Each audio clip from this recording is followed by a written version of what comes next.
केरल की निमिषा प्रिया ने नर्स की पढ़ाई की और सोचा विदेश जाकर पैसे कमाएगी, लेकिन किस्मत को कुछ और मंजूर था। आज वो लड़की यमन के जेल में बंद है और उसे मौत की सजा सुनाई गई है, जो 2017 से ही जेल में बंद है। अब उसे बचाने का सिर्फ एक ही रास्ता है, ब्लड मनी। अब निमिषा की मां भी यमन पहुंच गई है और अपनी बेटी को बचाने की कोशिश में जुट गई है। इसके लिए वो इस्लामी कानून का सहारा ले रही है और ब्लड मनी के जरिए पीड़ित परिवार से माफी की मांग कर रही है। अगर ब्लड मनी से मामला सुलझ जाता है तो निमिषा प्रिया का मृत्यु दंड माफ हो सकता है। इसके लिए केंद्र सरकार ने इंडियन एम्बेसी के जरिए पीड़ित परिवार को करीब 33.5 लाख रुपए की राशि ट्रांसफर करने की सहमति दे दी है। ये राशि पीड़ित परिवार के साथ बातचीत शुरू करने के लिए है। अगर पीड़ित परिवार मान जाता है और सजा को माफ करने पर सहमति दे देता है तो निमिषा प्रिया के परिवार को करीब 3.5 करोड़ रुपए का भुगतान करना होगा। इसके लिए निमिषा के परिवार ने 2020 में सेव निमिषा प्रिया इंटरनेशनल एक्शन काउंसिल का गठन किया था। इसके जरिए वो ब्लड मनी के लिए राशि जुटाने का प्रयास कर रही हैं।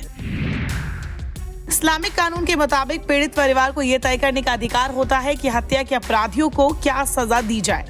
हत्या की सजा मृत्यु दंड के जरिए दी जाती है, लेकिन पीड़ित का परिवार मुआवजे के बदले उसे माफी भी दे सकता है।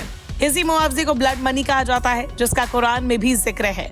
कुरान के मुताबिक अगर अपराधी को पीड़ित के परिवार के द्वारा माफ कर दिया जाता है तो ब्लड मनी का निष्पक्ष रूप से फैसला किया जाना चाहिए। भुगतान विनम्रता से किया जाना चाहिए।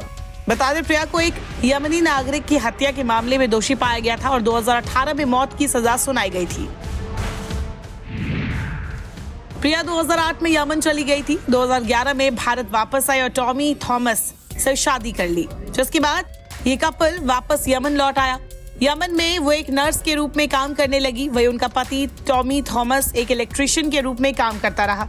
हालांकि दोनों ने अपना खुद का क्लिनिक शुरू करने का मन बनाया, लेकिन यमन के कानून के मुताबिक वो किसी यमन के नागरिक की पार्टनरशिप में ही क्लिनिक शुरू कर सकती थी।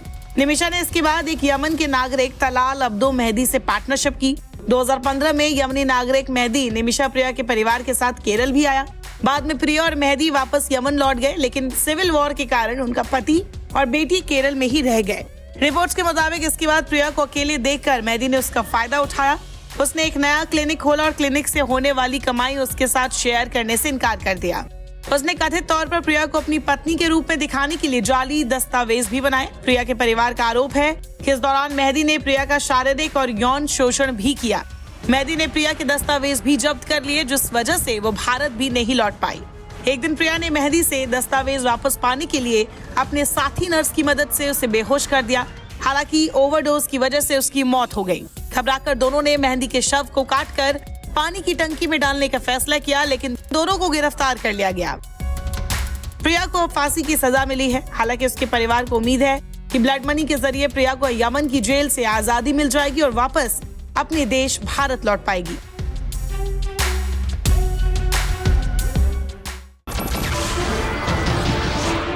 नमस्कार, मैं हूं मानक गुप्ता।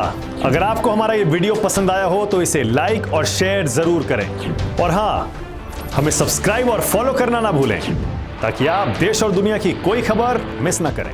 तो जुड़े रहिए हमारे साथ और देखते रहिए न्यूज़ 24।